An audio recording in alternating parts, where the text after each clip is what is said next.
Student आली हरी my channel 2%। तो सभी श्रोताओं को मेरा शाम का नमस्कार और सभी श्रोताओं से मेरा विनम्र निवेदन है, हमारे चैनल पर आप नए तो चैनल को सब्सक्राइब करना, फॉलो करना ना भूलें, जिससे आपको हम तरह तरह के मोटिवेशनल वाक्यों के साथ और हर वनडे कंपटीशन संबंधित सारी जानकारियां देते रहें। तो इसी तरह हमारा पहला मोटिवेशनल वाक्य है, if you can not fly then run. यदि आप उड़ नहीं सकते हो तो दौड़ो। If you can not run, यदि आप दौड़ नहीं सकते हो, देन वॉक, टहलो। If you can not walk, यदि आप टहल नहीं सकते हो तो देन क्राउल, तब रेंगो। But whatever you do have to keep moving forward। और करा, लेकिन what ever you have do, तुम क्या करते हो लेकिन हमेशा आगे की तरफ आप बढ़ते रहिए। दूसरा कह रहा है, a noble heart will refuse the happiness. एक महान आत्मा हमेशा हृदय खुशियों को इनकार कर देता है। But on the misfortune of other, लेकिन वह दूसरों का दुर्भाग्य होता है। पहला तीसरा है, struggle are required in order to survive in life, because in order to stand up you have to know what falling down is like, stay positive. Hindi में है, अभिमान कहता है कि किसी की जरूरत नहीं है। अभिमान कहता है किसी की जरूरत नहीं है, पर अनुभव कहता है कि समय पर सबकी जरूरत है, धूल की भी जरूरत होती है। पांचवा है, किताबों से जो दोस्ती निभाता है, किताबों से जो दोस्ती निभाता है वो जिंदगी में हर मंजिल पाता है, जिंदगी में हर मंजिल पाता है। मेहनत की आग में जो खुद को जलाता है, मेहनत की आग में जो खुद को जलाता है वही सफलता का दीपक बन जाता है। बहुत सुंदर वाक्य है, दर्द कितना खुद नसीब है, दर्द कितना खुश नसीब है, जिसे पाकर लोग अपनों को याद करते हैं, जिसे पाकर लोग अपनों को याद करते हैं। और दौलत कितना बदनसीब है, जिसे पाकर लोग अपनों को भूल जाते हैं। Today is our motivational sentence. तो इस तरह हमारा काइंड ऑफ सेंटेंस चल रहा था। तो हमने आपको असर्टिव सेंटेंस बताया था, उसके दो भाग, पॉजिटिव और निगेटिव। तो इस तरह हमारा आज का दूसरा सेंटेंस है B, interrogative sentence. Interrogative sentence, interrogative sentence, interrogative sentence. प्रश्नवाचक वाक्य। Which sentences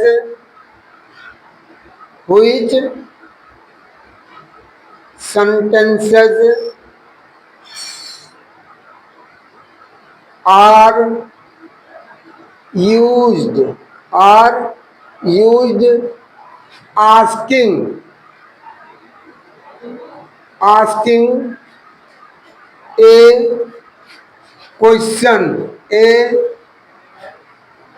question is called interrogative sentence, interrogative sentence, interrogative sentence.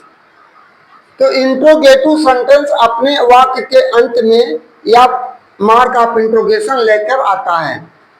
There are two type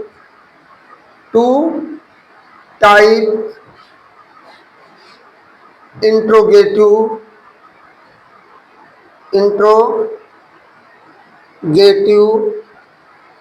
sentence, interrogative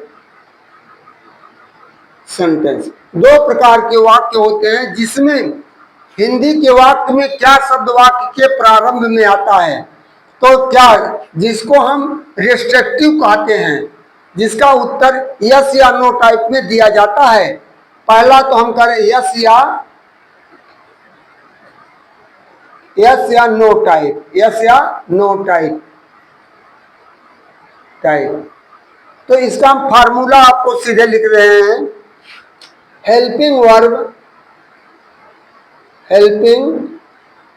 verb plus subject plus MV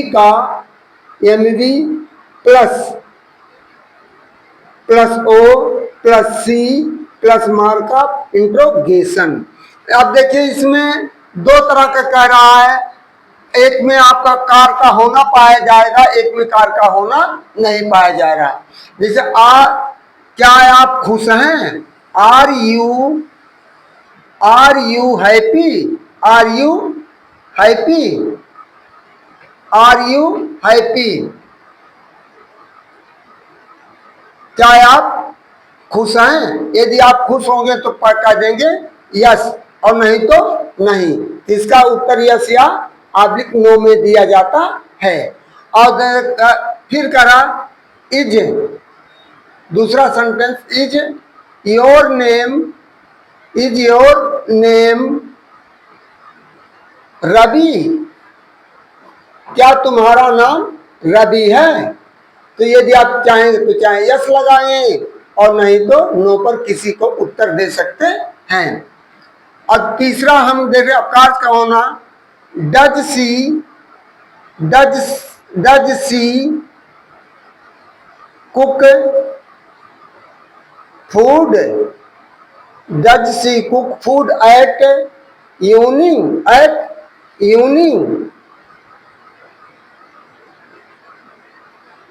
क्या वह शाम को भोजन पकाती है? तो आप यस या नो में देते हैं। अब चौथा वाक्य हम आपको दे रहे हैं पास्ट इंडेफिनिट का। Did they not come to teach? Come to teach, क्या वे पढ़ाने नहीं आते हैं? क्या वे पढ़ाने नहीं आए? तो आए, तो यदि आए होंगे तो यस या नो में जो जैसा होगा उसका उत्तर देते हैं। और सेकंड टाइप हम आपको ले रहे हैं डिस्क्रिप्टिव। ये रिस्ट्रिक्टिव था या रिस्ट्रिक्टिव या डिस्क्रिप्टिव होगा। तो सबसे पहले हम क्वेश्चन वर्ड के अनुसार इसको लिखते हैं, फिर हेल्पिंग वर्ब, फिर आता है हेल्पिंग वर्ब के बाद सब्जेक्ट आता है, सब्जेक्ट के बाद वर्ब आता है, वर्ब बाद object plus C plus mark of interrogation. इसका आपको उत्तर हमेशा वर्णन करके देना पड़ता है, ना कि शॉर्टकट में इसका उत्तर। इसके कारण डिस्क्रिप्टिव। तो कह रहा है तुम्हारा नाम क्या है? What is your name? What is your name? तुम्हारा नाम क्या है? और दूसरा देखिए, दूसरा वाक्य, वेयर डू यू लिव? तुम कहाँ रहते हो? Where do you live? Why are they sad? Why are they sad? वे दुखी क्यों है? वे दुखी क्यों है? अब चौथा आपको दे रहे हैं। चौथा, when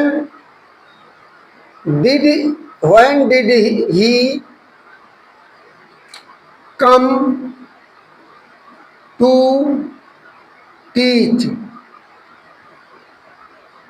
वे पढ़ाने कब आए? वे पढ़ाने कब आए? इस तरह हम पांचवा आपको दे रहे हैं, where will you go to sell vegetables? तुम सब्जियां बेचने कहाँ जाते हो? और अंतिम वाक्य दे रहे हैं, 6 है, who calls you at the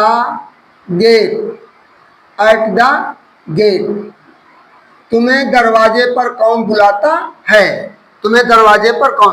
तो आपको इसका वर्णनात्मक उत्तर देना पड़ता है। तो ये हमारा बी है इंट्रोगेटिव सेंटेंस। अब तीसरा हमारा है, तीसरा इंपरेटिव सेंटेंस। क्या है?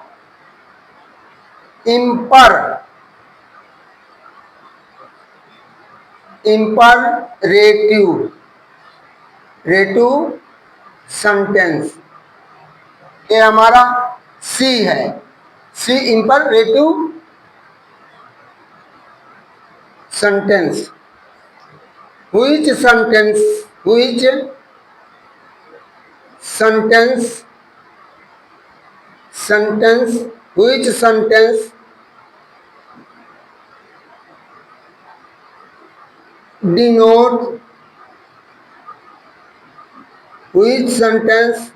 denotes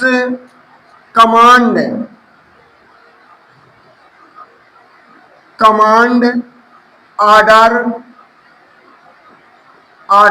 advice,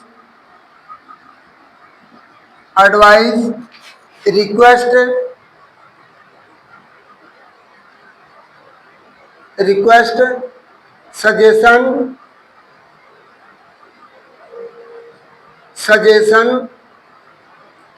etc. is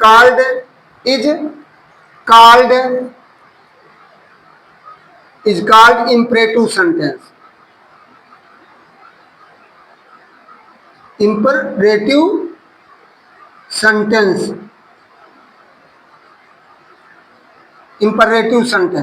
यानी जिस वाक्यों के द्वारा आदेश का देना लेना, सलाह और निवेदन, सुझाव आदि पाया जाता, उसे हम इंपरेटिव आदेशात्मक वाक्य कहते हैं या इंपरेटिव सेंटेंस कहते हैं। जैसे कम हियर, यहां आओ, कम हियर। दूसरा गो देयर, जिसका अमूमन प्रयोग किया जाता है। तीसरा है go there, please help me, कृपया मेरी सहायता करो, कृपया मेरी सहायता करो। सिट डाउन, नीचे बैठ जाओ। इस तरह के वाक्य आते हैं। तो इसमें आपको देखिए 4 वाक्य हमने आपको दिया है, तो चारों का उदाहरण दिया, चारों के अंत में आया है। अब हमारा 2 और पड़ेगा, एक्सक्लेमेटरी और ऑप्टेटिव सेंटेंस। एक्सक्लेमेटरी और ऑप्टेटिव सेंटेंस, इस तरह हम आपको 2 सेंटेंस के बारे में कल आपको बताएंगे। और इसमें देखिए नकारात्मक भी आते हैं। डोंट डिस्टर्ब मी,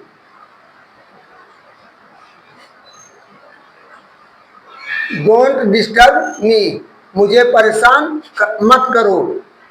फिर चौथा हो गया, 5वां है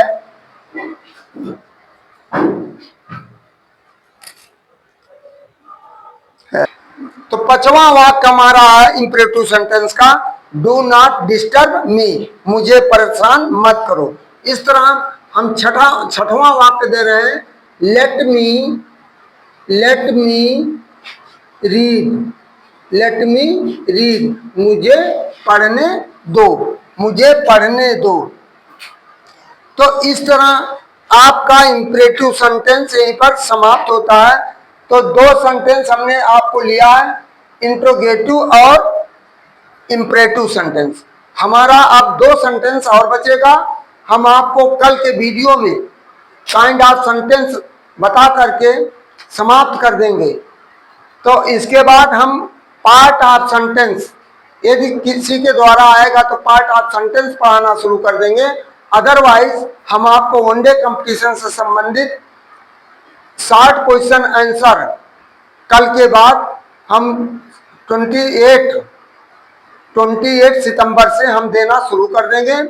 जो आपका वनडे कंपटीशन से संबंधित जितने भी परीक्षाएं होती हैं सबके लिए उसमें आपका हिस्ट्री रहेगा, जियोग्राफी रहेगा, केमिस्ट्री रहेगा, बायोलॉजी रहेगा, सिविक्स रहेगा, इकोनॉमिक्स।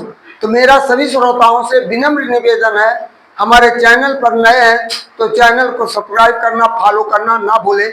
इन्हीं शब्दों के साथ आपके उज्जवल भविष्य की कामना करते हुए मैं आपसे पुनः अलविदा चाहता हूँ।